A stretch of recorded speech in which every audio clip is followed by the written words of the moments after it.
Hey everyone, I am Gumshoe. This is my first video for YouTube of all time, so hopefully it will be okay. I have just got my vertical sleeve gastrectomy last week, 1 week ago, on 12/21/16, and I think that I would like to make weekly videos kind of charting my experience because I really appreciate the videos that the YouTube community has created. It's been really important for me, so I wanted to contribute in kind. I had a high weight of 302. I'm 5'9". I'm kind of a strapping big gal. At surgery I weighed 294, and 1 week out I weighed 284. I am 35, and I also am in very good health. I'm very blessed that I don't have any comorbidities or anything like that, so I think that has helped to make my recovery a bit smooth. I wanted to record 2 videos today. One to talk about my surgery experience, because I think my surgery experience is a little bit different than other people's that I've read about. And also just to give a 1 week update, pros and cons, goods and bads, and what's going on. So I think for this video, I'll like to talk about my surgery experience. I'm going to try to keep all my videos under about 10 minutes, and please do let me know if this content is relevant to you and you're enjoying it. So my surgery experience last week, I had told the surgeon that I wanted to be out same day, and he's like, yeah, sure. He's a great guy, and he scheduled me to be released same day. We were trying to get me a morning appointment so I could be out in the early afternoon. The only time slot they had in the month of December 2016 was for 3 p.m. on December 21st. So I had wanted it to do it a little earlier than the holidays, a little bit before the holidays, but that's what it ended up being. So I thought, 3 p.m., are they going to be able to get me to have me as outpatient? Because obviously that I'll be out of surgery in the evening time. And sure enough, I was out that night, and I went into the hospital a couple days before surgery, met one of the people there, asked them my questions, and they're like, oh my god, yeah, you'll be out, we're gonna get you out. And so that was good. I was happy to be able to go home. So on the day of surgery, I show up. I definitely, I had brought a change of clothes and everything, which I absolutely didn't need. And I show up. I had a very good friend that I was lucky enough to have come with me. I don't live near any of my family, and I haven't lived in this area for very long. So luckily, I have a very good old friend who was able to come with me. And so they asked me to show up at 11:30. Even though that was 3.5 hours before my surgery. And so sure enough, we waited around a while. Then they called me back into a private room, which is great. It sounds like not everybody had that experience. I had to kind of, they give you a lot of surgical soap that you have to clean with before you come to the hospital, and I had to do more surgical cleansing and put on a gown. It was an awesome gown that inflated and pumped hot air into the gown, so I could regulate the temperature. So I hung out there for quite a while, and then hanging out with my friend. I was feeling very good. I was not anxious at all. I was not anxious leading up to the surgery, and the days and weeks leading up, I was not anxious that day. I can only attribute that to my nature, I guess. I can certainly understand that other people would have a lot of anxiety, going into a major surgery like this, but I did not. The day before surgery, where you can't eat anything. I had done some meditation and stuff like that, and I was feeling good, and I was, you know, trying to joke with everyone, and I think my friend had more anxiety than I did. Then a nurse came in, and she was super friendly, and everyone at the hospital was so great, and she tried to get an IV in here on my wrist. She had a little trouble finding a vein because I was dehydrated, so none of them were popping up. She couldn't get one in here. She tried for a long time, and then finally got one in my elbow, which I was happier about anyway. And I don't know, they gave me some stuff, gave me fluid, which was great because I obviously hadn't been able to have anything by mouth 6 hours before I arrived at the hospital, so I'd had my last drink of water at about 5 a.m.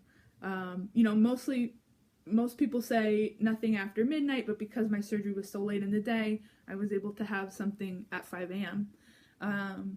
So we're there for a while, we're talking, you know, people come in, the surgeon came in and said hi, some other people came in, the anesthesiologist. It's, you know, me and my friend were very curious about everything that's gonna happen, so we asked the surgeon to take pictures, and he did, which was cool. And so what else about before surgery? Again, trying to keep this a little brief. Well, it was fine, you know. A while before it was scheduled, they gave me the general and whatever puts you under, the propofol and whatnot, and wheeled me off to the OR. I remember kind of fading out, still feeling good. I remember glimpsing the OR, and then that was it. I was unconscious, and the next thing I remember was waking up in the surgery recovery room, which is a room with lots of other patients, and I remember, I think the first word that I said was pain, and I wasn't having pain because of my incisions or anything like that. Your stomach, you really can't feel anything. It was the CO2 that was pushing up for me under my chest right here, and causing a lot of pain. And you know, that actually takes days to go down, and whatever painkillers they gave me did not help with that. You know, even after I asked a couple times, and I said, you know, over the next couple hours, and whatever pain relievers they gave me did not help with the CO2 pressure. So I was in the recovery room for about an hour. They kept making me do big breaths into this little plastic thing, and they were painful. It was painful to do that breathing. Every time I stopped breathing, the nurse would try to step away. One of the machines would beep, and he would have to come back and make me do the breathing again. It was kind of crazy because there was other patients, and I could hear some hectic things going on. They were really like yelling at another lady, and a couple people were running, and anyway, it was cool. You know, I was very out of it, and they wheeled me back into my room with my friend. I was so happy to see her, and then so that's probably about 6 p.m. and by 7:50 my ass was out the door, and they did not do any kind of catheter. They did not do it makes sense to me, but they immediately, as soon as I got back to the room, they gave me water with ice. I was so happy because I've heard other people you know, say they had to go a whole day without anything to drink. They absolutely did not do that to me. Within an hour of I was out of surgery, I was drinking water. And I think it makes sense because if you do have a leak, you're gonna have other symptoms, like oh, my little friend wants to say hi. You're gonna have other symptoms, like elevated heart rate and a fever and pain and stuff. So I guess they're, you know, if you don't have any of those symptoms, they're like, drink water. So I was drinking water. They're making me drink water. They're making me do the breathing, and they're like, you know, pretty quickly they're like, get your clothes on, and then really quickly they were like, okay, we need to go walking up and down the hall. As soon as you walk up and down the hall, we're taking your butt out of the hospital. So because I was so out of it, my friend, she had to sign all of my release papers, and I walked up and down the hall, and they got me out the door. And I live alone. I'm very much alone here where I live, but so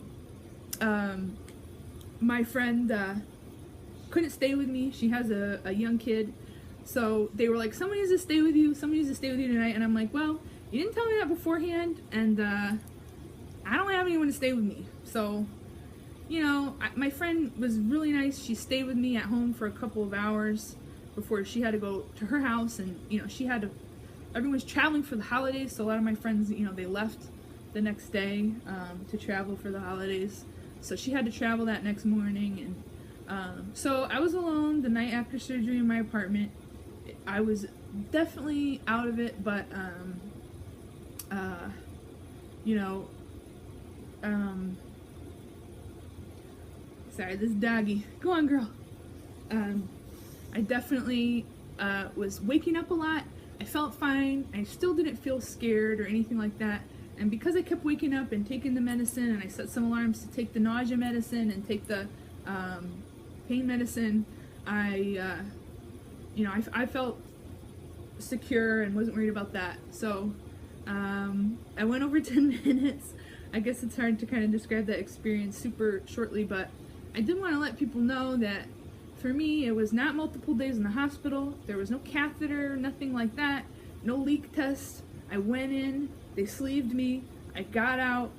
Within an hour I was drinking, within 2.5 hours, basically I was out the door. So, and of course they all called me the next day, the surgeon, the nurse, everyone just checking in on me, and I was doing great. So I didn't really feel abandoned, and I'm glad that I got to go home, but it was kind of sent me right on out. So anyway, if you have questions on this, you know, I think everybody's surgeon and hospital does things differently. If you have questions for me and the way that they did mine, please feel free to leave a comment or email me. And I'm not going to share, I'll share my email, but I'm not going to share things like my location and my name, simply because I've had a lot of problems with personal privacy issues when posting information on the internet. So just for that reason, I'm not going to share things like my surgeon's name or location. So I hope that's not annoying to you, but you can email me and we can talk. And I'm feeling really good, so I'm going to post another video on my 1 week update, and I hope you find that interesting.